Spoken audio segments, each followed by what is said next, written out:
नमस्कार जय जगन्नाथ आपण मानू आम चैनल बहुत बहुत स्वागत आपण मानू एही पहली रजर बहुत बहुत शुभेच्छा और शुभकामना। आज आम एही रज पालन की तैयारी करबा कुछ एमती पिठा जोटा बहुत सहज एवं बहुत सिंपल वे रे तैयारी हो जिवो सेते पई कि आज आम तैयारी करूचे आमर सुजी काकेरा। सुजी काकेरा बनेबा पई प्रथमे आमको तार फिलिंग किंबा आमको पूरा तैयारी करिया को पड़िबो। एटी मु गोटे पैन नै जाइछि जोथरे मु गोटे चम्मच घी ऐड करिछि। तापरे एठी मु ऐड करिछि गुड़ 2 रु 3 चम्मच। आपण चाहिले गुड़ जगह चीनी मध्य ऐड कर परिबे। गुड़ ठीक भाबरे मेल्ट हे गला परे एतिरे आपण जो नड़िया तक कोरिकी रखिथिबे ताकू ऐड करिबे।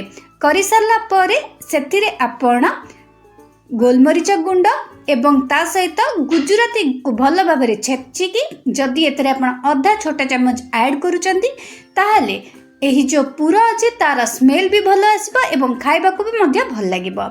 पूराटा तैयारी हे गला परे हमको तैयारी करिवार अछि हमर सुजी जो पई कि एठी मु गोटे पैन नेछि सेतिरे मु गोटे कप पानी नेछि एवं सेतिरे आधा छोटा चम्मच लूण मध्य ऐड करिछि। तापरे एटा को आपण पानीटा को फुटिबा को देबे। पानी जेतले फुटी जीवो आपण गोटे हाथ रे सुजी ऐड करिवे एवं आरो हाथ रे आपणकर जो सुजी अच्छी ताको भल भाव में पानी रे घांटिबे।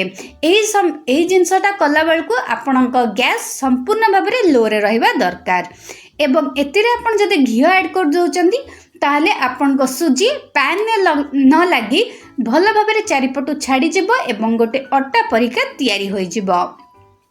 तो दर्शक बंधु जमती आपण एटी देखुचंदी एही प्रकार करिले आपणक सुजी काकेरा बहुत सहज भाव में आ बहुत इजी वे रे तैयारी हो जीवो बहुत जल्दी मध्य हे जीवो।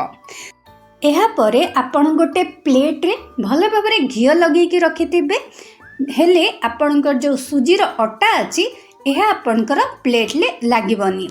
आपण गरम थिबा सुजीर अटा को प्लेट रे काढ़ी देबे एवं ताकू ठंडा आबाकू देबे। जेतेबेले एहा उषुम होई जिवो ताकू आपण निज हाथ रे अल्प टिके पानी किंबा घी लगाई कि प्रथमे चकटी नेबे। चकटीबा द्वारा आपणकर जो सुजीर अटा अछि ता भितरे जति किछि गोटापण थिबो ताले सेटा दूर हे जिवो एवं आपणकर जो अटाटा अछि सेटा परफेक्ट तैयारी हे जिवो।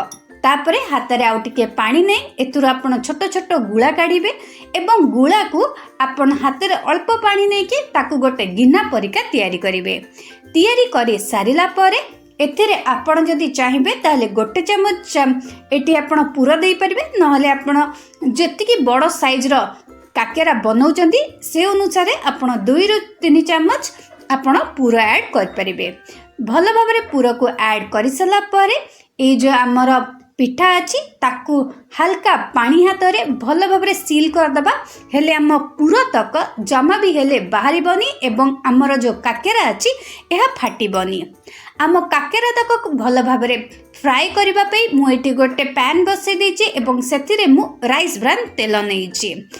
एहा सहित एबे आमे गोटे गोटे करिकी आमर जो काकेरा तैयारी करथिले ताकू आमे ऐड करबा। गैस को आपण हाई मीडियम फ्लेम रे रखिबे एवं गोटे परे गोटे ताकू हल्का हल्का उल्टे उल्टे ब्राउन हैला पर्यंत कर देबे।